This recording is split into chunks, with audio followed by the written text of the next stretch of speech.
Aston Martin crashed this brand new DB12. It then went to an auction and I bought it and attempted to rebuild it in 24 hours. 10 hours left, but we failed. And on top of that, the car doesn't start. Even after fitting all new parts, it still wouldn't go.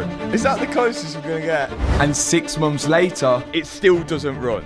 And we still don't know why. The only thing is, Aston Martin have told us that they did take a rear bumper off a DB12 before and then it didn't start afterwards. Which would say to me that we need to build the complete car up before we even attempt to start it. But